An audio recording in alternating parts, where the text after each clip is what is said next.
institutionalized All of child our energy labor. would be produced by the degens who we've thrown in giant George hamster wheels. Lucas has no Last balls. time on your Pokemon adventure, you were on your way to go suck a cow's teeth and I hope don't it doesn't think they kill ever you. just like were stabbing people in the I head. don't Well, know like, if you would go to heaven after that.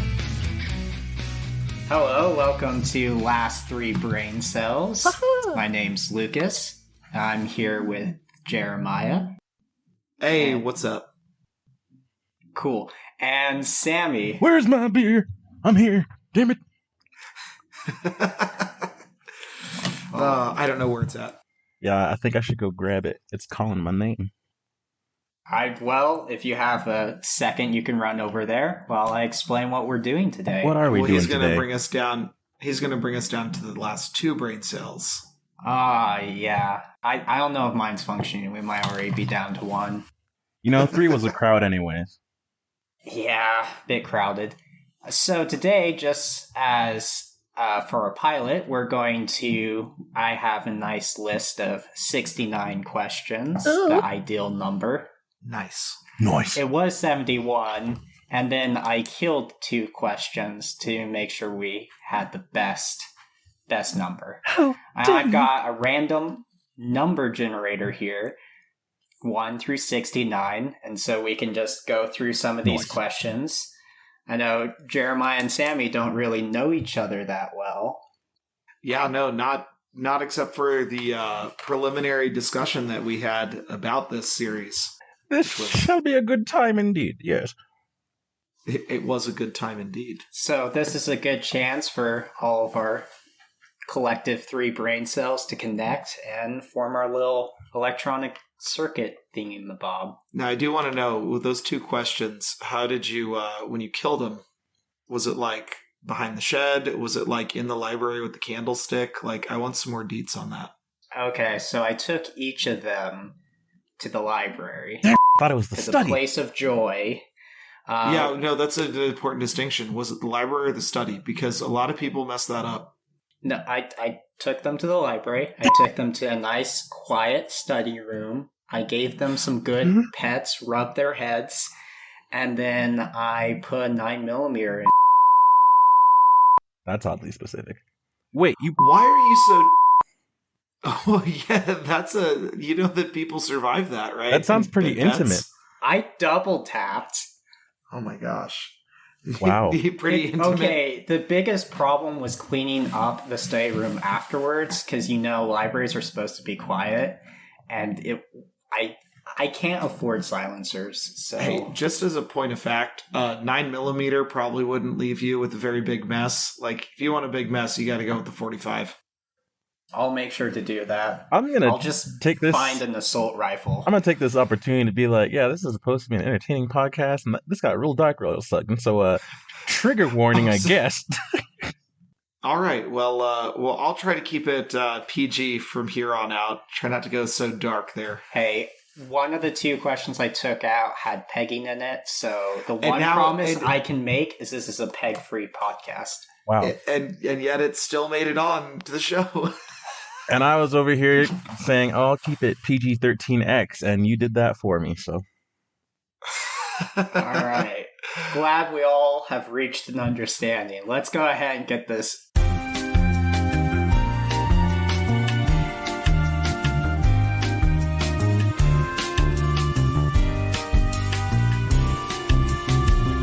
All right, so random number generator.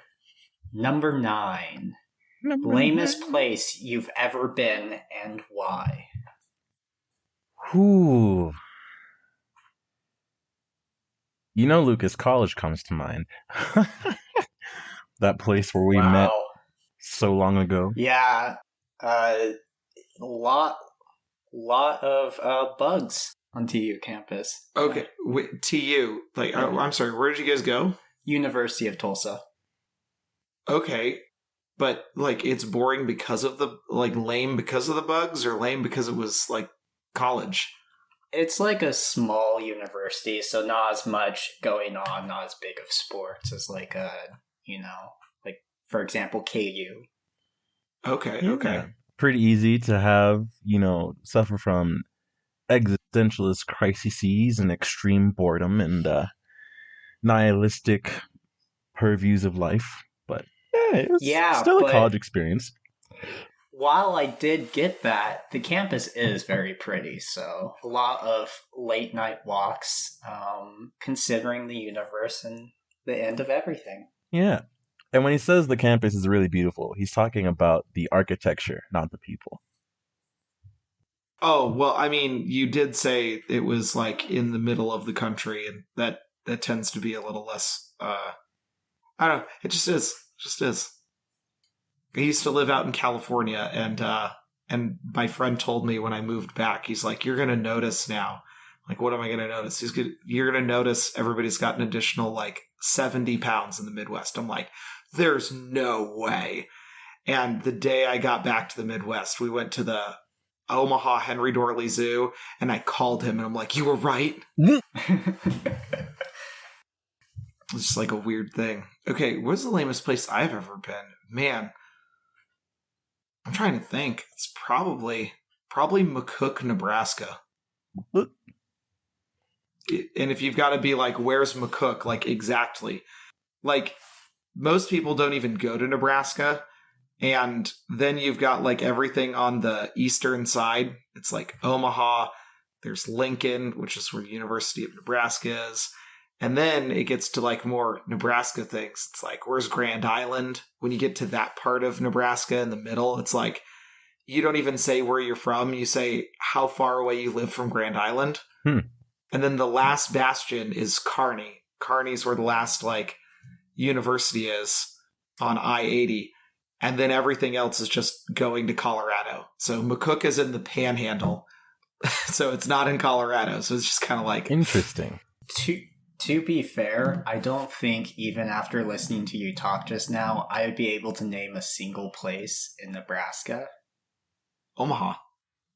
Okay, I can name one. Yeah. Give yourself a little credit. Yeah. Maybe Lincoln. like couldn't name 3. Yeah, couldn't name 3. Can anyone say any of the other things I named? I'm definitely gonna remember. There you go. See, we're at 3. So we've increased it. Yeah. But yeah, McCook. They've got some good food there, but it's like, yeah, I don't know. It's just a small town, couple thousand people. What type of food do they have there? Is Well, it they like have southern style? They just like different stuff. They had a good brewery there. It's like where this train station used to be. My aunt and her family lives out that way, so when we went to go visit for Christmas, she took us over there, and like it was like really good pizza. And I've been to some places with some bad pizza, so. So you go to a train so you can get railed in more ways than one. Well, train station. Hey-o! So, yes. Yes. All right. Do you want to do the next question, Jeremiah? Well, sure. Unless Sammy's got anything more to add about, like, did you ever go to a place that was lamer than TU? I feel like I've been to individual locations that were more lame, but they're not coming to mind. So if I think of something, I'll jump back in with an outburst. Yeah, sounds good. Sounds good. All right. Let's see what question number 2 is. Man, we're staying near the bottom of the track. We got number 15. I just closed that. I'm so sorry. It's okay. First 3 things you would do if you became a dictator of your own small country. I love this question. I think that the floor is yours, man. Okay, well, I'm wondering if we should start with the best things or the worst things, you know? Would you be a good dictator, or would you be a bad dictator? How would you define that? I think by the nature of being a dictator, you're already in dictator realm. Like, to me, that's a negative. Well, I mean, I'd be a benevolent dictator. Like, a monarchy is either the best form of government or the absolute worst, and it all depends on whether you're a good monarch or a bad monarch. It's like democracy's the safe middle zone where we don't function very well, but we also don't have to worry about being beheaded on the street. But a monarchy isn't the same as a dictatorship. What's the difference? It's one person who holds all the power. Yeah, that's a great difference. I think the answer to that is actually that monarchies are like supposed to be like appointed by a higher power. And also, you normally see some type of parliamentary government aspect to a monarchy, where there's a dictator is basically one guy and the military who enacts all of his bidding. Okay, so my first act as a monarch would be executing all of Parliament so that I can effectively be a dictator. Okay, so we've answered question number 70. What would you do if you were a monarch? Okay.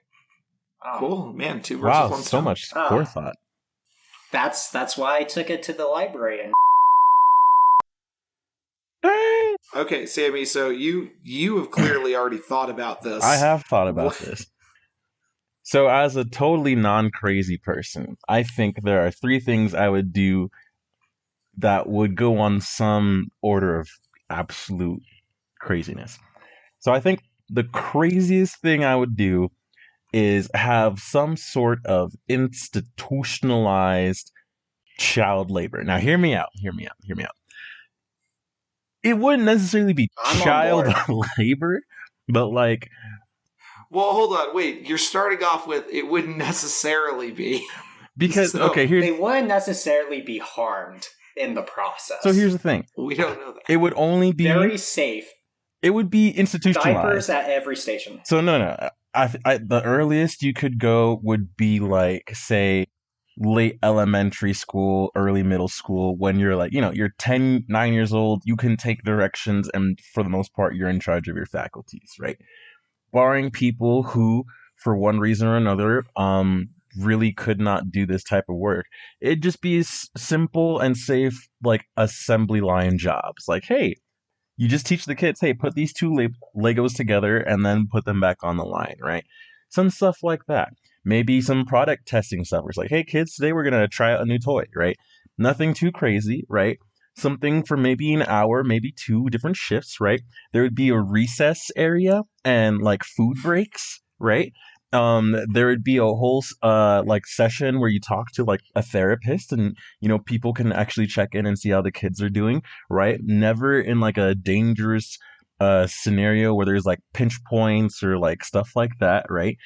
I think it would help some of the people in the lower class in terms of childcare and daycare, right? Because now your child is in a safe and supervised place while you're, trying to work as many jobs as you need to make ends meet. I mean, also we could talk about increasing minimum wage to an economically sustainable point, right? But that's a whole other situation. And, as you grow up, you basically, by the time you get to high school, you already have trade skills. You have high schoolers in some places of supervision where it's like, all right, you already have experience watching over children, right? So by the time you go to university level, you already have skills. If you don't want to go to university, you already have trade skills that you can bring to whatever trade, right? All right, you're a high schooler, it's your sophomore year. Maybe you're already doing apprenticeships with electricians and plumbers, and stuff in construction. So by the time that you are at the age where you can decide to go to college or not, you have skills, you can already make some sort of living for yourself. And I think it'd be a great way to train the youth, instill good values like hard work, duty, deadlines and stuff, but do it in a very protected, supervised, institutionalized and regulated way that could, build some good citizens. That's what I'm saying. You could call it like, what's the word I'm looking for? What's the we're talking about basically like kid internships. So let me clarify here. Your first act as a dictator would be to do a slight altering of the American educational system. Sure. Just like, hey, STEM classes, well, we're just gonna take out like music and we're gonna replace it with applicable trade skills. Right. How to be an effective factory worker from the age 10. And that's the thing where it's like, depending on what you want to do, and it wouldn't have to be absolutely mandatory. If you're a person who, wanted to pursue a field, there would be opportunities for you to pursue that field, right? If you're like, hey, I don't feel like doing this, it's like, all right, well, here are a myriad of other fields that you can try. Maybe you intern at like like a videography company and you learn how to use cameras and stuff. Maybe you intern at like a science facility and you learn about beakers and explosions. I don't know what science people do. I just have my degree in that field, but whatever. Today we will learn how to build bombs. Yeah. Some of you may not have fingers, but worst case scenario, if you lose a finger, you get extra pudding cups for the next month. See, this is why we have regulations, so stuff like that doesn't happen. It's the interesting thing there is I think you've just described, like, in a way, Germany's education system. I mean, they have experience on, a wide spectrum of government. Well, they do that, like, in middle school age, they start to be like, hey, you know what, here, you're going to go to some trade schools. Hey, you'd be great at this. And they just, like, prep you for life, unless you're going to go into a field of interest in the university level. Now, my question is, because you can make laws and structures, but how are those going to be enforced? What if you have a kid who just wants to, do nothing and has no interest? What direction do they go in life, and how are they, nudged along in that direction? Well, the cool thing is that they'd still be able to contribute to society even if they don't want to do anything. Because at the end of the day, it's like when you have a system in which everyone's effectively useless, nothing gets done. No longer, you don't have any goods or services left to provide because no one's doing anything, right? So if you wanted to be like a complete degen, right, I'm sure that there are certain facets where we could, I don't want to say put those people to work, but utilize their wantingness to exist simply and borderline meaninglessly. You know what? Actually, hey, I'm still a dictator here, okay? I think that that line of thought has given me what I would do. I've already said dictatorship, not my style of leadership. But if I was a dictator, you know what? The place I ruled would go green. How would we go green? All of our energy would be produced by the degens who we've thrown in giant hamster wheels. Yeah, throw them in a hamster wheel. At least they're doing something. Do they get healthcare though? Everyone gets healthcare. No, their healthcare is you run in here or you don't get fed. Okay, maybe that. Are you gonna give them a little water? Like I'm a dictator, like, whatever, for the betterment of the rest of society. Like everyone else will be like, well, what do you do if you're a useless member of society? Like, oh, well, they'll go make you useful by having you run on the hamster wheel. Like, do they get healthcare? Like, I don't know, but we get free power. They make the Wi-Fi run. I mean, we need healthcare for the hamsters because they make the Wi-Fi run. You gotta take care of your hamsters. Now, hamsters are cannibalistic. So man, keep going all these dark places. No, it's just like, okay, so hamsters' mothers will often eat their kids. In a similar way, can parents send children to the hamster wheel as punishment? Like, you've been grounded a couple of times and you haven't learned your lesson. Time to go provide for our great dictator, Jeremiah. I mean, a temporary punishment would be absolutely terrible. Temporary. So would the parents designate a certain time period under which... I mean, those kids don't have healthcare, though, as we've established. So what happens if the kids, trip and fall and break their face or something? Yeah, give them a little healthcare. Yeah, if you have a broken face, you still got working legs. Do we have privatized, healthcare? Can the hamsters use their parents' healthcare to, even if they are just, a degenerate hamster? Hey, look, man. This is the great part about being a dictator is I don't have to put in all these like rules and laws. I can just be like, today I feel like that kid's fine. You're getting on my nerves. Away with you to the ocean. Take him to the farm by the ocean. All right. So I think my first act as dictator is I would find the most enthusiastic person to address the problem of overpopulation. and tell them to go fix it.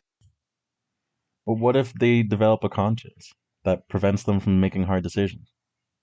What if they already had a conscience that prevents them from making hard decisions? Well, I would go for someone who is eager, so they probably need the power emotionally, or they don't have emotions.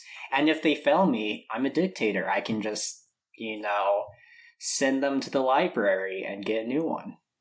I like how we've just reached a point where we solve all of our issues by saying, hey, I'm a dictator. See, because I know I don't know enough to solve all these problems. I can see things like, oh, there's a lot of hobos in this park, and I can come up with a solution. Probably not a good solution. Hamster's wheels would be a good solution for that.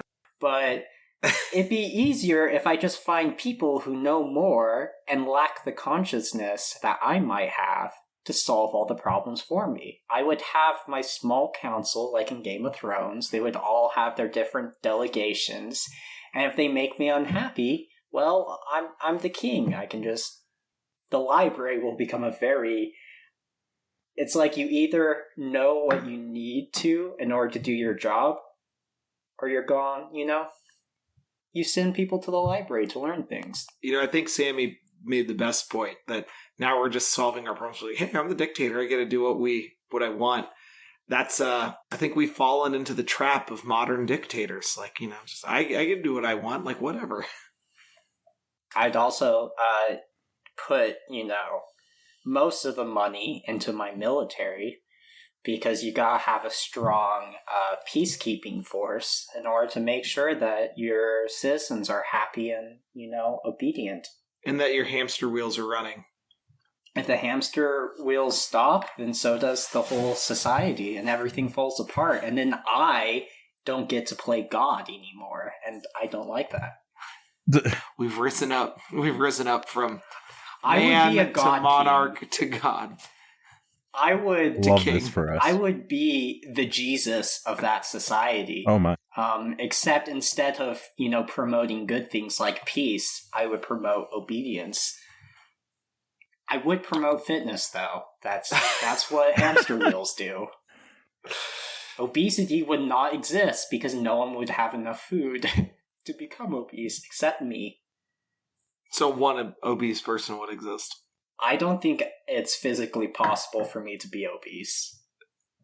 Lucas, where there's a will, there's a way. I have such a low, hunger drive. I don't know how to describe it. I don't think... Appetite? Appetite. There we go. Master of words. And yet, every time I see you, you're just grabbing food. Well, that's because that's the first time I've eaten all day. Oh, because it's the first time you've left the house? I don't have a house, but yes. You left the domicile? Oh, there we go. The domicile. I think that's the other thing, though, where it's like, one of the biggest issues that I feel like we have often in civilized society is that we want to respect people's rights, but then it's like, how can I when you're in a room of people and everybody wants to do the right thing, and you don't have the ability to overwrite a person who is simply either being non-contributing or actively acting against the greater good, and you're not willing to go against them. It's like, what do you do, right? That's one of the tough things about being in a democracy, where it's like, hey, we have a lot of great things we want to do, but sometimes there are people who are acting against the more wholesome agenda. And when you lack the ability to find an agreement with the people who are going against everything you want to do, you reach a standstill, more or less, right? And we can talk about all the moral gray areas of like, hey, here's a good thing I want to do that might actually be terrible for a different person or a different group of people, right? But there are certain, as we like to say in the States, unalienable rights and atrocities that were like, oh, this doesn't fly no matter what. But then it's like you get into the weeds, about stuff like that. And in situations like that, assuming that the person is benevolent, a dictator would be pretty nice. Just be like, hey, sit the down, we're doing this. Hey, this didn't work. Let's try something else, right? Um, Isn't there like a book called The Prince? I can't remember the name of the guy who wrote it. oh, But Machiavelli? Machiavelli. Yeah. okay. Yeah. Doesn't he just like talk about different forms of government in that? And Yes, but the Prince also, like, people take it as like a treatise on like, yes, this is how I should run things, and it's like a satire. Yeah. Like low key. all right. Well, collectively we have three good first orders. Child labor. Happy about that. Hamster wheels. Not exclusive with the first one. And, establishing a small council to handle a lot of problems. I feel like the small council thing is like, it's just delegation. It's not necessarily dictatorship. That's what you do as a ruler. You delegate your duties onto other people. Well, yeah. Under pain of death. Okay, the pain of death thing makes it a little more clear. It's like, I just need to figure out, like, okay, this person handles a lot of the finances. This person handles child labor. This person handles healthcare, if it exists. And, so on. It This exists! person handles the dishes. Hey! Yeah. I'll let you do that. No. I love doing the dishes, so I'll accept. Under pain of death. I would need to find someone to act as Hand of the King. But it need to be someone that I trusted, but also would be willing to kill at any time. I'm not going to lie. When I hear Hand of the King, I think of a guy where you're just like, I'm the dictator. I don't wipe myself anymore, so that's what the Hand of the King does. They can serve multiple functions. Right, but they also need a will to kill, so it's like, hey, Hand of the King, because he's with you at any time. They get so degraded and embarrassed from having to wipe my posterior. No, why would then they? That gets the rage inside for them to be able to do the despicable things that they need to. Maybe in your dictatorship, in mine, that's an honor. They get to wipe the posterior, the derriere of the sole dictator. The glutamus maximus. Well, strictly speaking, the glutamus maximus is like your butt cheeks, so the royal, like, I don't, if you will. I don't want him wiping that They part. get to wipe the anus. if that person took the Hand of the King, took like a nice like warm towel, like the one that they put on your face when you're getting your hair cut, it'd be great. Now you're just making me think like a masseuse. You also have to have like the Hand of the Queen, and their job is to just like pat the Queen's ass and make sure it's just supple, and just hiring the right person for that job would just be hilarious. I feel it's like a once in a generation thing. Would just handle the time of the month stuff. I feel like that would be a full-time job. I feel like see, now I feel like we're getting into the weeds on the king and queen discussion. Like, man, and why does it have to be a queen? I think the Hand of the Queen should check both monarchs' suppleness of their bouteilles. Now you're just trying to overwork your populace. You never last as a dictator. Again, come back to I'm a dictator. Like, what are they going to do? Kill me? They might. I do think, like Game of Thrones, all of my small council would need, like, pins. Particularly the Hand of the King. It'd be like that hand, but there would be, like, toilet paper. Like sitting at the fingertips? Yeah. Would that make the foot of the king like your personal like messenger, or would they just be the person who like does cardio for you? I think the foot of the king is definitely the messenger. Like, hey, Hand, what's up? Like, shut up. No, the foot of the king for me would be the person who takes people to the library. The foot of the king takes you there. The Hand of the King does the job. Well, the Hand of the King, the toilet paper would have like a tear in it because every once in a while he has to get his hands dirty. No. That would be the guy who leads the revolution against you. I agree. That's why he would have to be someone I trust, but also would be willing to kill. What if they're willing to kill you? That's okay. This person could make the hard decisions. Well, I just need to be able to make the hard decision of at what point do I need a new Hand of the King. You know, I think through this whole discussion, I finally understand Jaime Lannister, so...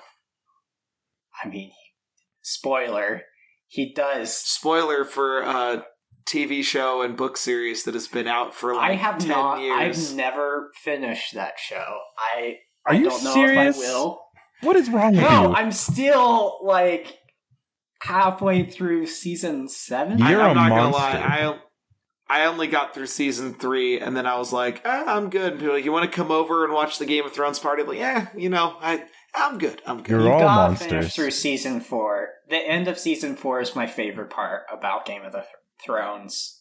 At least so far, through like halfway through season 7. Yeah, but now there's enough of it that I'm like, there's all that. It's like when I didn't watch Lost when it came out, or Breaking Bad, and people are like, hey, this show is amazing, you gotta go watch it. There's like 7 seasons. It's like 100 hours of entertainment. Like, that's a big commitment for me. That's another show I should start sometime. Lost. Yeah. Sammy, what's a show you've always wanted to start that you've just like had a reservation like that on? I would say Breaking Bad and The Walking Dead. I think a couple months, if not a few years ago, I got 15 minutes into the first episode of The Walking Dead, and I'm just like, not today.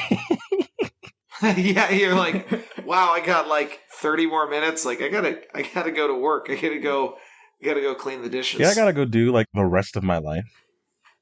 Right. I understand that. I got bored of The Walking Dead after like 2 seasons. It just felt like the same thing over and over again. I do want to give it another try eventually. Yeah, I don't know. I think I watched the first episode like when it came out on AMC, and I was like, So how many decades ago was that? I don't know. That was like early 2000s, right? Or mid 2000s. It's like 2006, 2007. I don't know. We probably look it up, but yeah, I remember when that was. But yeah, I watched it because I watched the first episode of Breaking Bad as well. And I think we stopped like, it was back in the day where you still paid for cable. I mean, I think people still do. Oh, really? 2010? Yeah, it's okay. Not as old as you thought. Well, I mean, it's still 12 years old. I mean, if it was a child, it wouldn't be able to vote, so...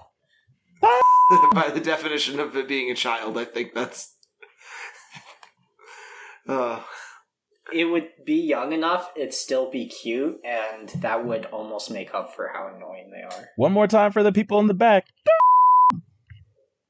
Dang. You know, actually, thinking about shows you never finished, I am a huge Avatar The Last Airbender fan. Whoa. I finished Avatar The Last Airbender, but I watched, like, The Legend of Korra as it came out. I even own, like, the every season box set. I still have never watched the 4th season. I've never, like, completed the series. Of like, after season 3, like, I'm good.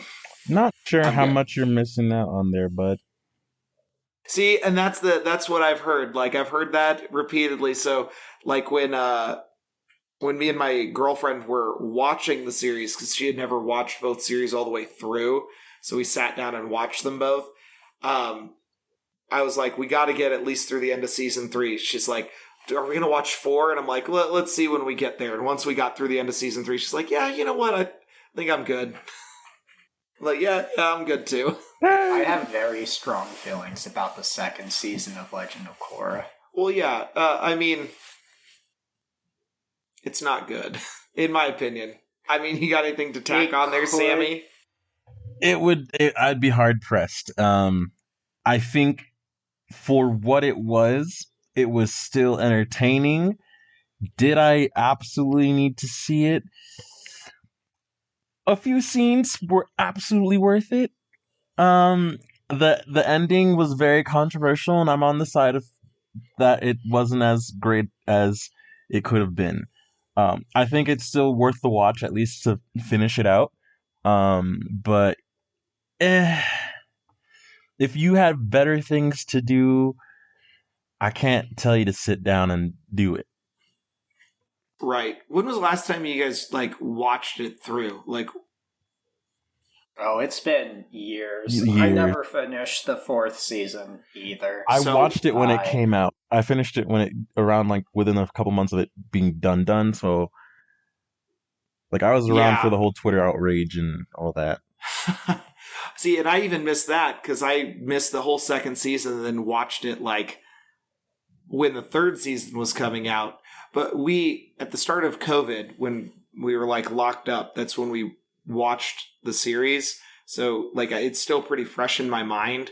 And I remember just being like, oh, like you can definitely tell this series was renewed a season at a time instead of being like, here, you're going to do all this. Because like that first season, while it's rushed, it feels like if they had just like teased that out to like a 2-season runtime, it would have been like really great. Because some of the moments that they don't like let you have time to breathe for, or like some of the things that should hit, like Asami's dad being the bad guy. Like if you had a whole season to like gain his trust, and then 2nd season, like bam, he's actually bad. Like that'll gut punch you. Yeah, But it has all these great moments, just not enough time to like build into them. So I think if that first season was 2 seasons instead, it would have been just right there. That story, that core story is actually like pretty good. Yeah, I like the first season of Legend of Korra the best of the seasons. I think it should have ended there. The only reason I would want it to continue into the 2nd season is because Varric is my favorite character, but he 100% should have been the villain. Do the thing! Season. Yeah, he should have been the main villain, and the fact that half of the season was spent teasing him as a villain and building him up to be the villain, and then there was no payoff on that, is I think the biggest thing that makes the 2nd season such a disaster. There's a lot of other things, like the I don't remember which pole he is, the spiritual guy who's trying to open the portal, being, incredibly boring. But Varric they had a chance to hit a home run with that character, but he needed to be the villain. He needed to be a really important part of how the season finished, and they just, couldn't commit to that. Or didn't want to. He's like Scrooge McDuck. Like Scrooge McDuck, to me, should always have been like revealed as a bad guy, but instead he's just kind of goofy. Yeah, that also makes me think of Darth Jar Jar, which is the only other instance that I can think of with a bigger missed opportunity. Well, at least they made up for it. Season 3, Zahir, is like the only reason to watch Season 3. Oh, Zahir was an amazing villain. Hell yeah. Right. You know what makes it really painful going back and watching it is all of the villains are so well defined. They show up. A lot of their sequences are done like wordlessly, and they have all this great character development for the villains of that season. And then every time they cut back to like the gang, it's just like painful writing and like the same things that they overcame the last season. You're like, oh my God, we just cut back to the villains again. So it's like this unfortunate juxtaposition of like cringe and then like, wow, this is dope. I agree with that. I feel like a lot of the screen time for Legend of Korra wasn't really spent most effectively. Yeah. Or spent on story arcs and ideas that were just kind of meh. Well, I mean, again, like the first series, like they got the 3 seasons locked in. Like, that's part of like showbiz, right? Yeah, They were able to plan out like this arc that's complete, even if it didn't go quite the way they probably thought when they started season 1. They like come into their own. They still have all the beats, and then they're just filling in the rest as the story evolves. When you're renewing season to season, you don't have time. You're like, hey, I got to tell this story. What's the story? Yeah. And like, sometimes pressure can be a good thing. Sometimes it can be a bad thing. And, to those people's credit, I'm not just saying like the writers and everybody who worked on it, like, oh man, you guys suck. It's just, they have their own circumstances that led to what was created. Isn't Isn't the Dragon Prince by the same people who did Avatar: The Last That Airbender? is true. Yeah, it's by the same creators. So, like, the same showrunners, the guys who, like, came up with it. I only watched, like, 2 episodes of it, so I actually don't know what it's like. Have you guys watched it? Yeah, it's good, but it's obviously for a younger audience. Okay, and I don't think that's a bad thing. Yeah. The ideas about the world and the world building are really good. It's just the writing and dialogue is horrible. Well, I mean, some of like the monologues and things, you can't even explain it away as, oh, it's meant to be a kid's show. Because After Last Airbender was also meant to be a kid's show. If you look at those initial, like, first season, it's very much more of a kid's show than the rest of it. But it still had good writing. Versus the Dragon Prince has just terrible writing. And what makes the writing bad is that it's very much like corny, overused, classic jokes, like the punchlines that you've seen in every kid show over the last 20 years. That's what made it bad. And, like, the exposition and monologues are, just so simple. Even though the characters are more complex in what they're saying, the dialogue very much dumps everything down. And that's where I feel like, oh, that's where you really feel like this is a kid show. Avatar, yeah, it was a relatively kid show, but because of a higher level of complexity in the writing and dialogue, it made it, enjoyable for all ages. I had a family friend who, the kids watched the show, but then the parents got into it because of, the complexity of what was discussed and the complexity in the writing. But I would say you could dumb all the unfavorable writing and dialogue in Dragon Prince down to just saying it's for a younger audience and they're not trying to make it any more complicated than it already is. Yeah, I mean, but again, like, I think that it's worth pointing out, like, when you're working on a show or you're working in that industry, like, you have a deadline. So sometimes your deadline, like, things turn out really great, and sometimes, you come out with something, like, average. It's actually, I feel like it's worth noting, going back to Korra really briefly, aside from just the writing, the show is cut in a way that every time they cut to commercial, it's like classic Saturday morning cartoon. Yeah. Like a quick half-second, like, fade out. And I don't know if Dragon Prince does the same thing, but it, like, definitely influences tone. I would agree with that, yeah. It makes me think there's a weird thing. So, have either of you ever watched Casablanca? No. You've heard of the movie, though? Yeah. Maybe? Yeah. So it's regarded as, like, a modern classic, and people are like, look at how great this movie is. And it plays out, like, different from the movies of the time. It's faster. There's a whole bunch of interesting stuff. But the thing that I think is really interesting about the movie is the movie was supposed to be, like, not like an A-lister or not like a blockbuster. It was supposed to be just a quick thing they shot. And they put it together, like, really hastily, did it really quickly.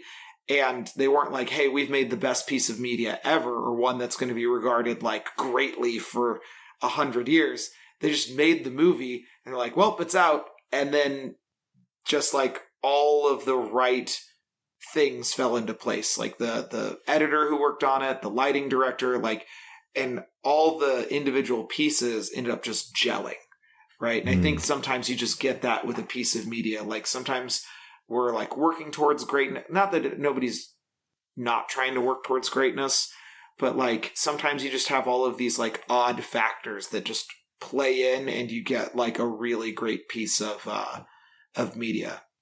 Kind of like, shifting gears a little bit, like, anime's got the whole sub versus dub thing, but the classic Cowboy Bebop, like, typically the English dub is, like, considered better, and it's just because of, like, the actors who gave really great performances. And then there's a weird case that the director for the English dub was, like, working on Xena Warrior Princess. She, like, fell off a horse, broke her leg, and, like, while she was laid up with her broken leg, like, that's the project she worked on.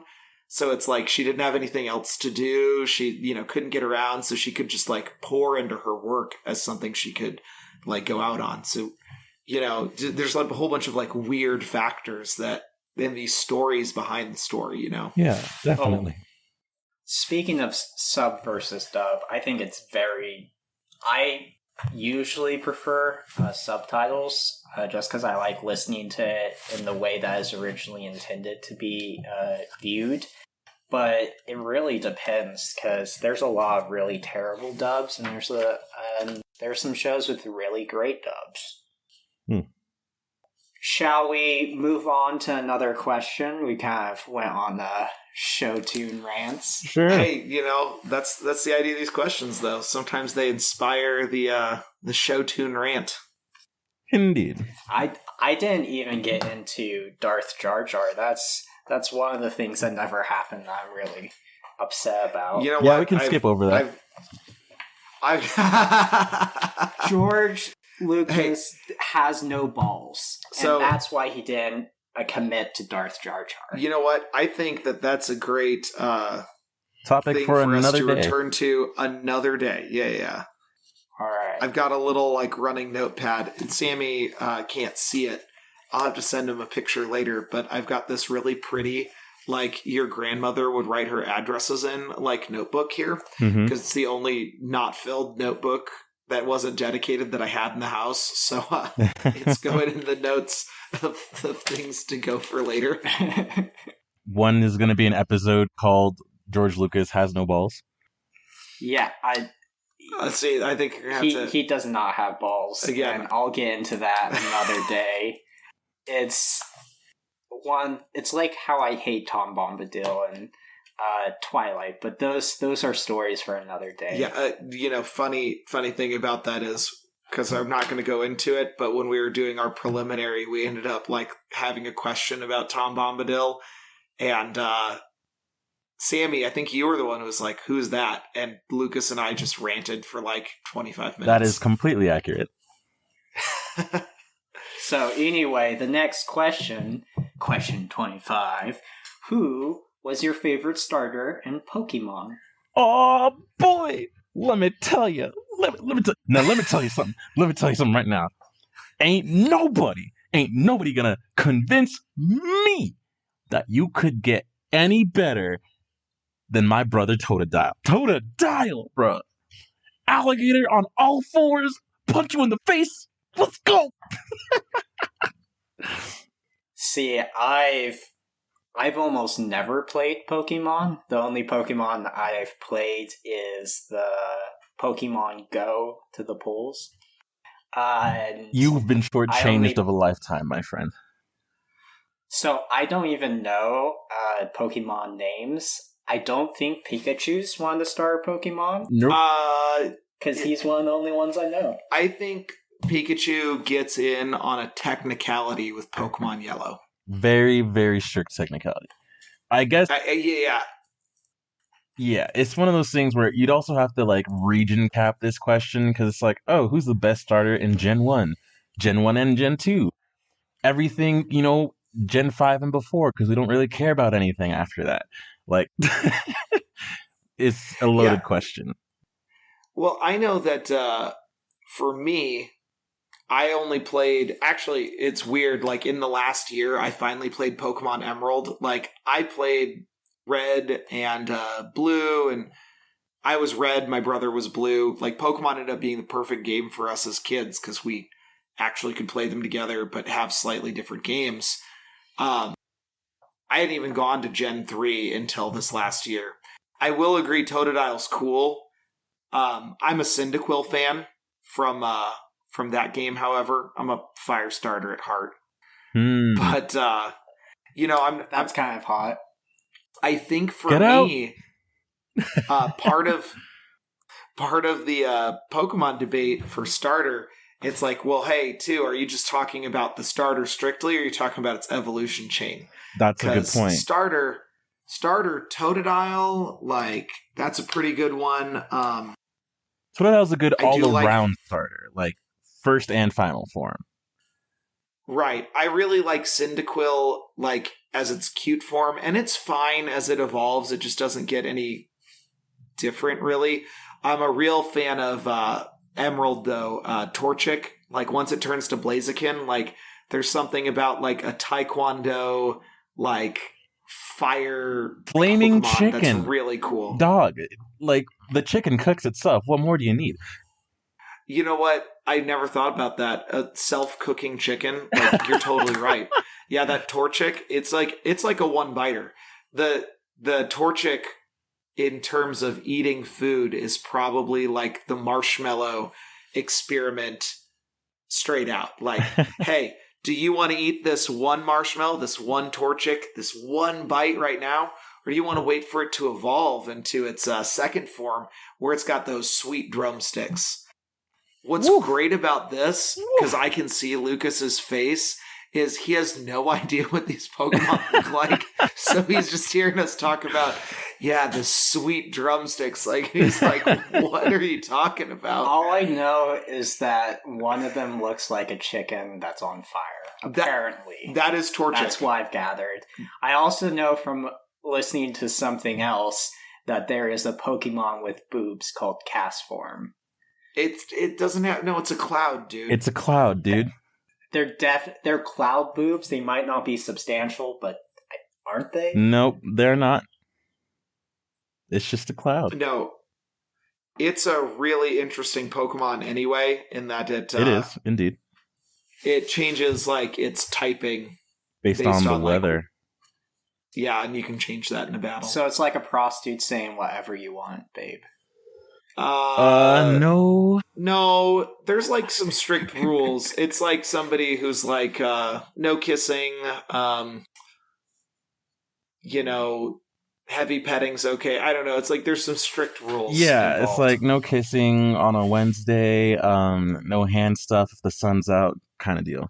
If the sun's out. That's a great specific rule. So, is it a creature of the night, then? Nope. No. It has, like, a daylight form. Like, it actually, like, is all sunny and bright. So it has a in the streets versus in the sheets. You know what? I think that we found a great thing for Lucas to do is to play one of the Pokemon games. And we'll call it the Lucas Report, where you report on what's happened and give us your take on the game. I like it. All right.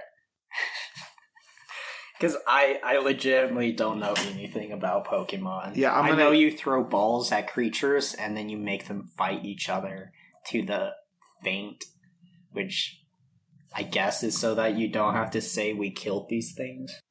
Pretty much. Sammy, what Pokemon game do you think that Lucas should start off with? Okay, depending on what's available, I think as much as I want to give him like some of the best games to start with, I think something less amazing would be great so that the best games can, be known and respected as being the best games.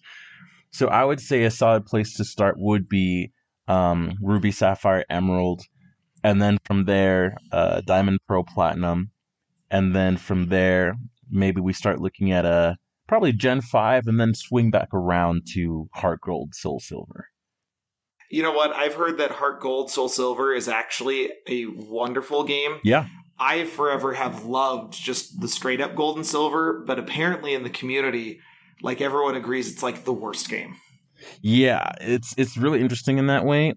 Like in the community, apparently Heart Gold and Soul Silver are regarded as two of the best games ever, especially as remakes. And then when Alpha Sapphire and Omega Ruby came out, they also like got themselves way up there as one of the best ever / best remake Pokemon games.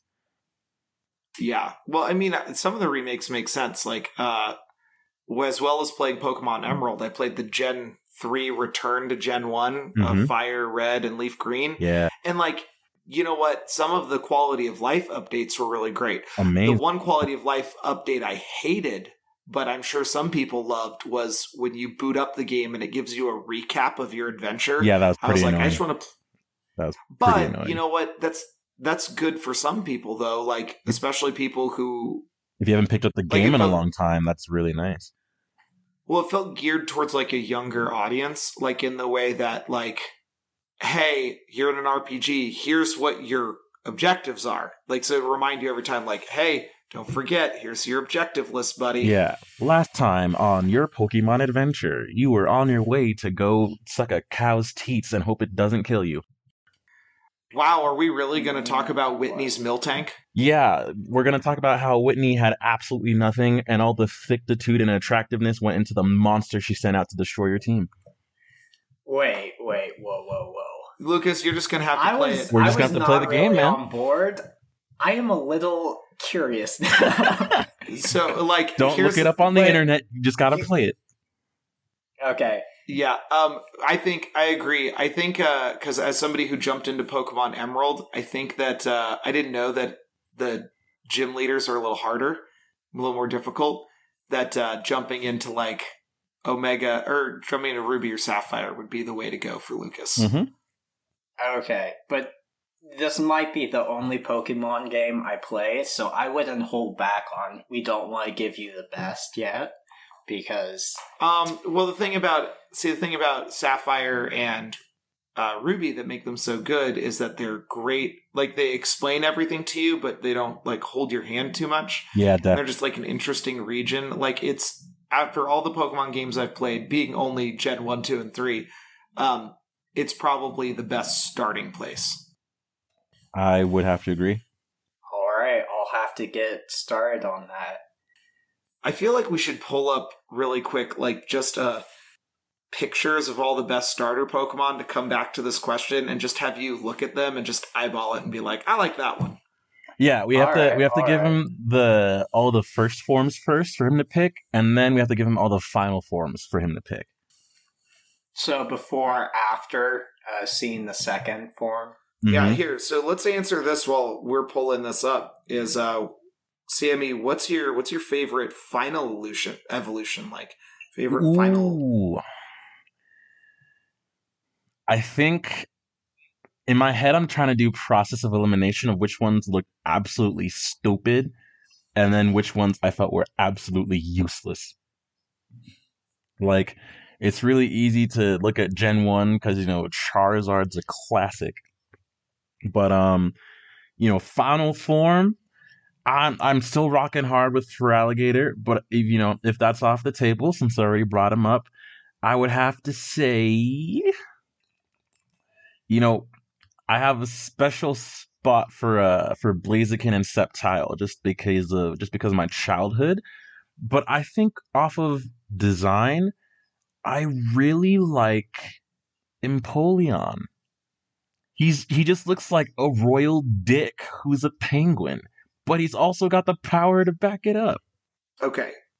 Yeah, I didn't go to that generation, so I'm just looking at them now, and out of that generation, I think the giant turtle is also a pretty dope design, I will admit. Granted, personally, I had beef with him in the beginning, so that's the only reason why it's a no for me, but I did grow to respect him in the end.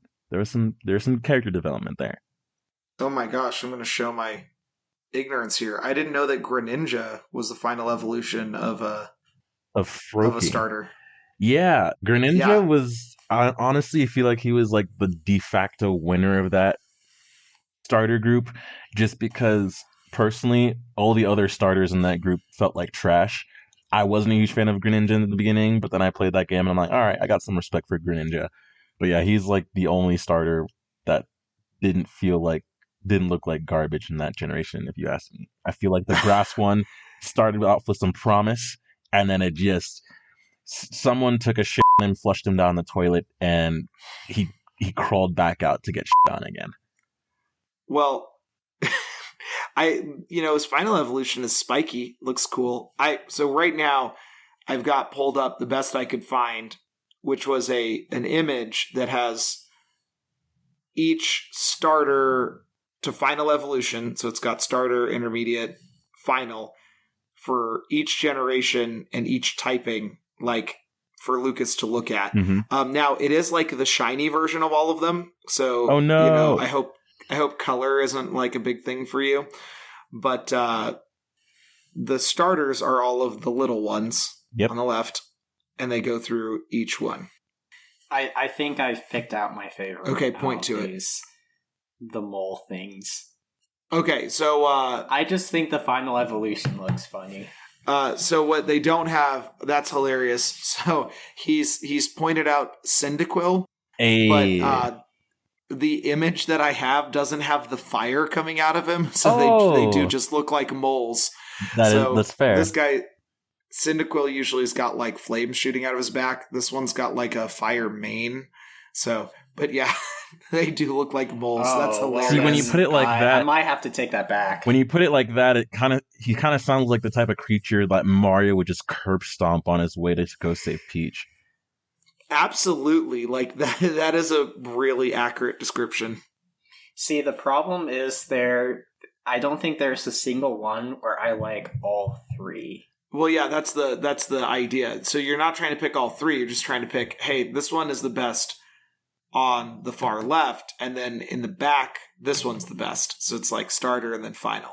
Oh, the little cute blue penguin is the best of the first one. Hey. I don't think anyone's going to say bad things about Piplup for you, because I think that Piplup is actually probably one of the most adorable Pokemon ever created. I agree. Pikachu. I agree there. And then for the final ones, whatever the weird flower thing is. Point to it. The yellow. This guy? Yeah. Oh, Venusaur. Now, I think that one's something that somebody's going to probably slap you for somewhere. It's not me. I like Venusaur. But, like, you know, Venusaur gets a lot of hate. Is it just because he's better than everyone else? Quite the opposite. But it still has a following nonetheless. It's I don't know. It's weird. I think because out of the other two, in that generation, you've got a giant dragon, which isn't dragon type, and then also a turtle that's got like artillery cannons in its shell. So like the competition's high. Yeah, really cool. So he's the least cool one. So I would relate to him on a personal level. Wow. Well, it's not even the segment, like take shots at Lucas, but if you want to start that yourself, feel free. I identify as a flower Pokemon. Oh my gosh. Hey, Sammy, do you have your random number generator 1 to 69 pulled up? I do not have the generator pulled up, but feel free to give that a spin for me. Okay, we'll just give you the number. I think it's your turn to read one out. Man, it won't go over a certain threshold. We got 11. Okay. Who were you more scared of growing up, your mom or your dad? For me, it's a bit of a mixed bag because my dad would get, like, angry more often than my mom. But when my mom got really upset about something, it was dramatically worse. So it's like, initially I would say my dad, just because as far as, you know, punishments or stuff like that goes, it was more of him than my mom. But when my mom got really upset about something, when I really f***ed up, I was definitely more scared of my mom. Interesante. What about you, Sammy? For me, it was definitely my mom. It was like when my dad got pissed off, it would suck, and we'd get yelled at, whatever. When my mom got pissed off, like, yo, she meant business. Like, you would feel bad. There's a certain sadness attributed to, like, upsetting my mom as well. They both discipline us, they both yell at us and everything, but it's like with dad, it was kind of like, to some degree, it's like, he's got better things to do. Like, it is what it is. I'll just do better next time. Like, I learned my lesson. I feel bad, but at the end of the day, it's okay. But like, pissing off my mom very much felt like, dang, I really messed up. The world's going to end because I upset my mom, kind of deal. Huh. So I'm saying your mom made you feel worse as a person. Yeah. In a way. Yeah. I don't know about scared. Like, it's really hard for me to think about this now, because, like, I can pick out some moments, usually of my dad, where, like, he was very, like, he had lost his temper. And it wasn't often. I think generally my parents, they really tried to be understanding and be a good guide to us as kids. So I don't know, the few times of being like actually afraid of my parents or scared, like they're so few and far between.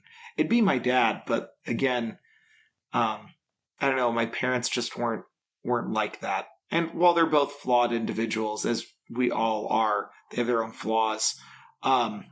They're not totally, when I say flawed, I don't mean like they're total screw ups. I just mean, you know, we all have our own flaws, and I could, if I wanted to, probably pick at them. But like, I think my parents did a pretty good job with my brother and I, and not being like the kind of parent who we were afraid to come to for things or to talk about to things. So, yeah. Yeah, I this like is how a very like personal question. I like how too. It's interesting. We go to different questions where we talked about the dictator messing around, but then we came to Pokemon, and it was like gloves are off. Like it's time to go deep dive. But I mean, that's something about our culture, that we're all ready to talk about Pokemon, but when it's like, hey, you know, was there experience that was rough with your parents? Like, oh, absolutely, but I'm not going to talk about it. So, I mean, my parents were very good about solving kind of real world type problems. Like if there was a problem at school or stuff like that, they were very good about that. They were a little less on, weren't exactly the parents that I'm most comfortable talking to about like emotional, personal stuff. But that's about the biggest, I guess, dig I could do at them. Overall, I think they did a good job. I think there's an interesting point in that. Like, I think a lot of people, like just looking at generationally, what like my generation, and like, I don't remember last time we established that I'm a little older. I'll say by about a decade, but I won't tell you all how much. But I've seen 3 like decades. through 3 decades. Jeremiah's a vampire. He's actually 112. Yeah, me and Keanu Reeves are tight. Hey. I wish that was true. Man, Keanu's awesome. But putting a pin in that. Was that a euphemism? You know, people who are like coming into their 20s now, or people who are like probably in their 30s, like just seeing like that age range. Generally, I see people who are like, hey, my parents were good at these things, but like, you know, maybe emotionally I felt like I could have used some more. And I think it's more of like a societal generational thing than like something that's like personal on them. Like, and I think that a lot of people are aware now and trying to make that shift to be able to talk about that. Yeah. And I mean, I worked with a lot of kids. I spent a good 5 or 6 years working with kids, teaching kids in a coaching role, and working in a daycare. And like, you know, the way that your kids are to you are not how they are to other people. You know, that old phrase, like it takes a village to raise a child, is like very true. Cause like I had parents who their kids maybe wouldn't listen to them, and they were great parents, but like being a stranger or being in a different role, I could like command a different type of respect. And like, for me, it was always like bringing it back to the parents, like being like, hey, like, you treat me with this kind of respect, but why aren't you doing that with your parents? Like, and that's not all kids either. Like, this is over a wide range of hundreds of kids. But, you know, so I think it's the parenthood thing's just a really complicated thing. Well, Definitely. You're a different person with every, you know, person you interact with socially.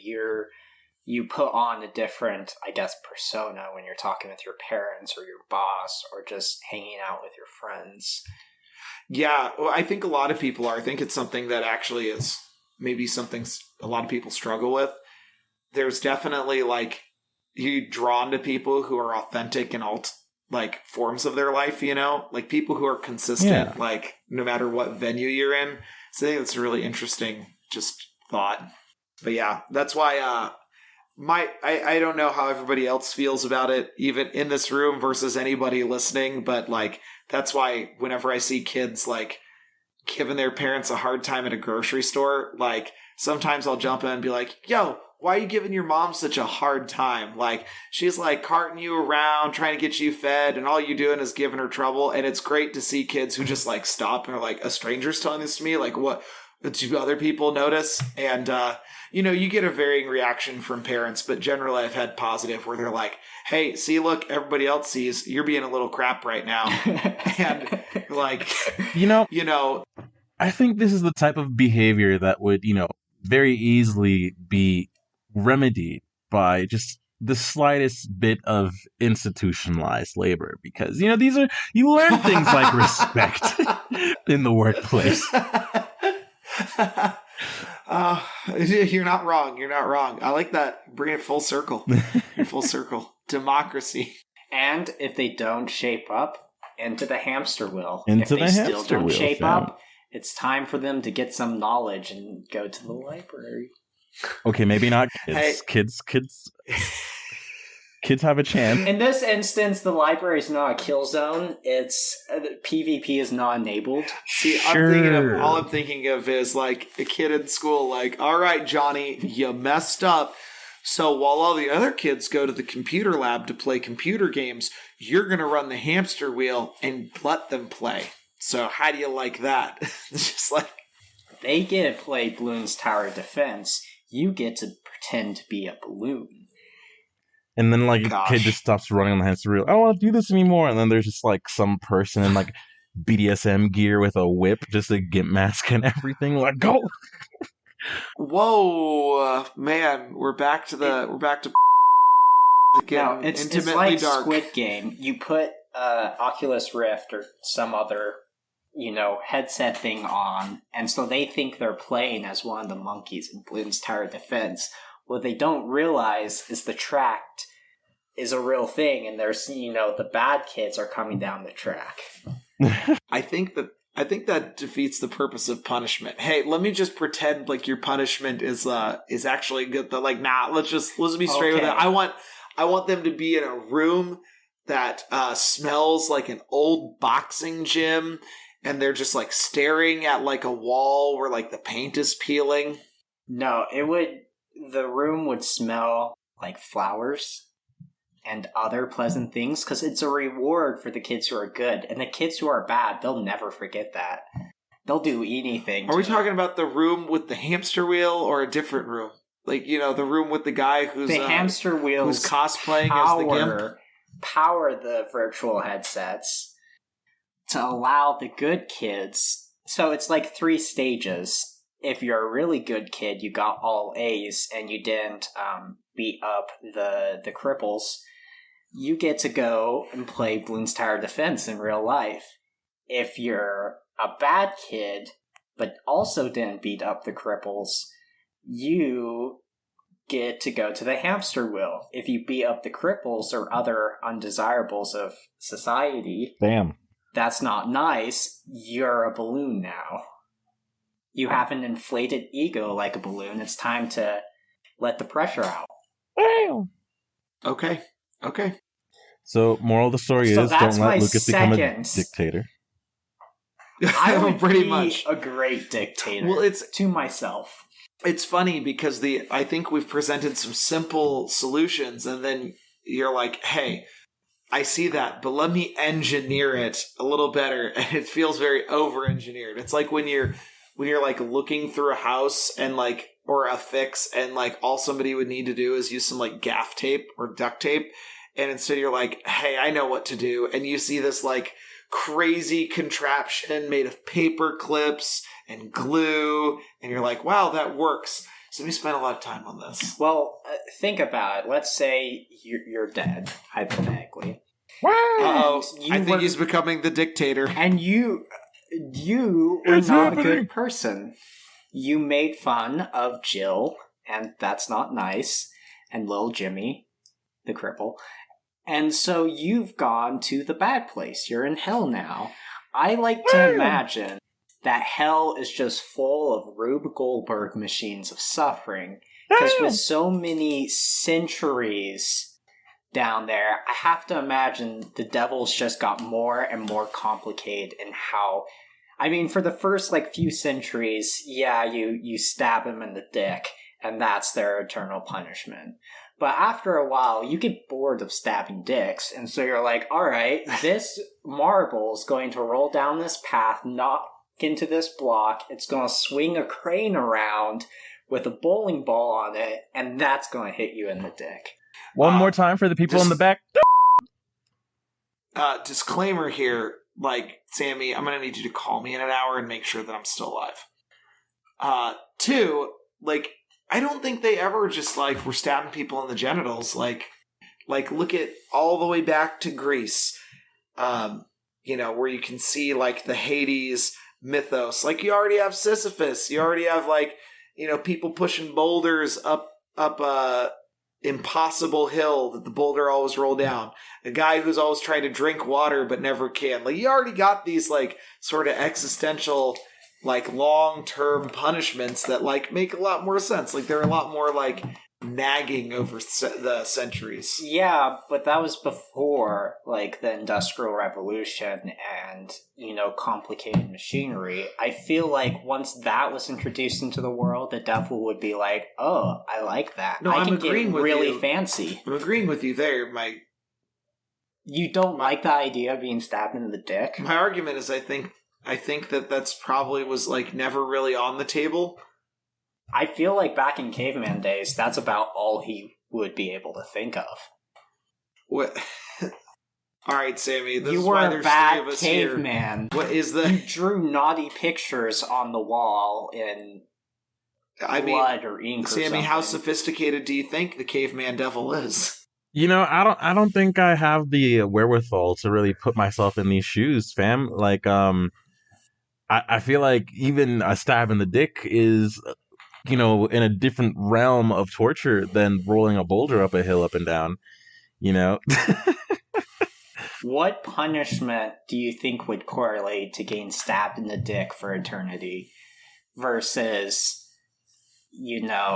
some other less stabby punishment? Let's see. Having an STI and sleeping with someone without telling them. Beforehand, and you do it anyway. I feel like that would be setting your genitals on fire as the punishment. Well, there's some kind of I feel like the step up of being stabbed in the dick is being seduced by a very attractive person, and then their genitals are hiding secret blades, and then you get stuck. Oh man, that's pretty brutal. I unconsciously crossed my legs when you said that. I'm gonna have major trust issues after this. Welcome to my mind. Wow, that's fantastic. Well, I'm going to go ahead and move this party train along with 10 right next to our last one. What is your favorite dark joke?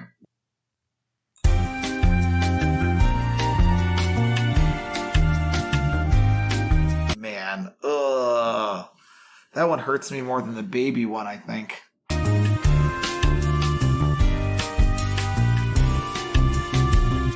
If you could marry one fictional character, who would you pick? Oh, so we're on the opposite end, because now we're to, love and joy and... Marry one who? Fictional character. Yo, give me Storm from X-Men. Ooh. Very strong pick. That sex would be electric. Hey, yo! Oh, god damn it. Very powerful woman. I don't know. Drawn to powerful women. What about you, Lucas? But those I fights would make sure... Those fights would be, insane. No, we talk it out. We'd have a good, loving relationship with great communication, and every time we hit the bedroom, we'd fuck up the atmosphere regionally. It's fine. Regionally? I don't feel like Storm is known for her extreme anger all the time. No, she's a chill person as far as I Yeah, can she's remember. chill. I just had like a moment where I was like trying to think of what Storm's name is, and it is eluding me. Just always call her Storm. Aurora. Is it Aurora? Her name's... Yeah, it's so pretty. Yeah, I like that as a name. It Good is. name. It is pretty. Now, would it be like the standard? Oh, Aurora. Yeah. Would it be like standard X-Men Storm, or are we talking like would you upgrade to the Amalgam Comics where Storm and Wonder Woman became one person? Ooh. Yeah, I don't think I could handle the super strength. I need to stay in one piece after every session, you know? Oh. It would be the last thing you did, but it'd be a glorious way to go out. You imagine going That is a beautiful way to die. You imagine going to heaven after that, like, hey, how'd you die? Like, I don't know if you would go to heaven after that. Well, it's, you're in the afterlife, whatever. You know, I had choose. my head crusted between a pair of thighs like a watermelon. After you're married and it's beautiful in the eyes of God, like, yeah, okay. Well, I mean, just, pick your afterlife, but you're talking to other people, and like, how'd you die? Arrow to the knee. And then, you're like, well, you know who Storm is? And then, yeah, there's probably some people you got to explain, like, who died like 200 years ago, like... A tornado killed you? What? Well, regionally. I was spinning. Wow. Lucas, you got a top pick? I honestly, I don't know. I'm trying to think of... What's the sister of... I'm just blanking on names right now. Black Widow in the Black Widow movie. Oh, Yelena. Yeah. I don't know anything about Yelena. Just tell me, who is this person? It's just the not biological sister, but like in the same like training academy that Black Widow was trained in. So essentially like a sister in the Black Widow movie. Okay, well, explain to me the draw, because, like, she's funny. Sammy says Storm, and, like, I don't even have to be like, well, why would you pick Storm? I'm just like, yeah, man, that tracks. That's a good pick. But when you say Yelena, I'm like, okay, like, what's... She's funny. She's got a nice accent. You're just drawn to the accent... And the personality. I mean, she's also attractive. You sound so basic right now. Yeah, well, okay. Yes. Says the person who chose Storm. Whoa. Just a generic, attractive Storm superhero. Whoa. Storm I chose is someone far from generic. With less, less well-known, more of a... Look, man. I don't want to say refined taste, but... How can you say she's generic when, one, she's royalty, okay. Two, then she got married into royalty again, okay. Her powers extend beyond planet Earth. She can control cosmic winds, my dude. She can use her powers in other planets, my dude. And you chose a pleb who can fight good? I chose someone for their personality. No, he said... and we can roll it back. He chose her for her accent. No, okay, the accent was part of it. Look, I'm just gonna, Lucas. Yeah, I know you're defending yourself here, but I don't think an adequate defense in this case is attacking Sammy's pick of Storm, because, dude, like, yeah, Storm's got it going on, man. Like, she got it going. She's like practically the second in command of the X-Men. You got Charles, you got Scott Summers, and then really we all listen to Storm. Zatanna. Okay. I've got to show my ignorance again. Who is Zatanna? She's like a magical chick. She is a magic wielder. Yeah. Wait, is this that DC character who got the top hat? She dressed as a magician. Yep. That's basic. Gotta give him that. Yeah, I don't know anything about that character. I only know that she's a playable character in Injustice, and she has cool magic stuff. What, in the first one or the second one? I've only played the first one. Okay. I only played the second one. Teenage Mutant Ninja Turtles are in it. That's all I needed in my life. Oh. Hey. Yeah, I don't really. You guys attacked my first choice. I was trying to go for something not super mainstream, and well, it's up to you, Jeremiah. Hey, there's a reason that things get picked mainstream. You know, like it's like I would go Supergirl, like the adult version, obviously. What, dude? Nobody was thinking of not the adult version. Except for you. I wanted to clarify.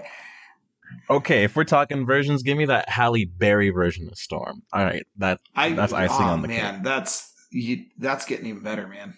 He just woo. I think I win. Well, fuck me, I guess. I'm kidding. Well, this isn't against you. This is just like, man, now he's getting more specific about which Storm. Like, it's not a bad Storm pick. All right, I'm about ready to move on. But wait, we need to hear Jeremiah. Oh man, man, I'm gonna be lame here because I just like somebody's like, what fictional character would you marry? And like my real first response is like, yeah, they're fictional. I'm not marrying them. I'm gonna go find a real human being. Sorry for any of you who got waifus out there, but yeah, man, okay, I'm gonna go for something really, really off kilter. We've all played video games here. Have you guys ever played the Supergiant games? They've made like 4 games. They made Hades, they made Pyre, they made Transistor, they made Bastion. You guys ever played any of those? Nope. I know Hades, but I don't recognize the other ones. Well, Hades was a huge game. So the game they came out with before Hades was called Pyre, and it is a visual novel about wizard soccer. Okay. This sounds stupid as hell, but I would Captain Jodariel. She'd be powerful. And if you gotta do a Google search and see who she is, like she's like on the team, she's like a bastion of strength. She like protects the other team members. Yeah, that's it. She's been living in basically purgatory for long enough that she's transitioning from human into a demon. But I don't know. It's a visual novel, so you get to know the characters a lot. But that's an interesting choice. She's got giant ram horns, like because she's turning into a demon. # there's my plug for Pyre, but I feel like that would hurt her neck. Well, like they become bigger, like the humans who are turning into a demon from being in the purgatory for long enough also become like physically like bigger, like they start to turn into like giants and grow horns. But yeah, Captain Jodariel. All right, that was a very interesting pick. And now anyone who's listening to this is like, what is this game? Wizard soccer? Like, what the heck is wrong with this person? It just sounds like Wizard Quidditch, soccer. but without flying. No, it's more like basketball. Like the game you can dunk and you can shoot. Look, it's a really weird thing. How is it like soccer then? Because they like move around the magic orb. They ponder their orb. Look, man, it's just like I was after their second game, I almost didn't even go for their third game because I got the second game at release and it was a little buggy and it was like not a great experience, even though the game was pretty good, but definitely not a smash hit like their first one. And then I read an interview with the president of Supergiant Games, of the guy who leads everything, and they're like, it was the era of AAA games that all looked very the same. They're like, well, don't you think you should make games for everyone? They said, no, we make games that appeal to people who buy them. We don't make games for everyone. I was like, that's a strong statement. I'm going to try your game because of that. Like, if you're willing to be like, hey, we're confident in what we're putting out. We don't care if it's not for everyone. I'm like, well, man, that's so ballsy. I'm going to buy it. Well, you can't make everyone happy, so I think it's a futile attempt to try and do that. Right. And you know, I think a lot of people get into that, like rut where they're trying to make everyone happy instead of just being like, hey, I'm going to make my vision. And I mean, like, there are other things in that interview got me. Like, they have a dog that you can play in the game who's got a mustache. And apparently in the design, at the design table, everyone was like, like everyone got heated. Like Supergiant Games isn't a huge game studio. There's like 10 people on their team at that time. And they were like yelling back and forth whether this dog should have a mustache or not. And the lead of the game like was just sitting back hearing this. He's like, hey, this should be a choice in the game.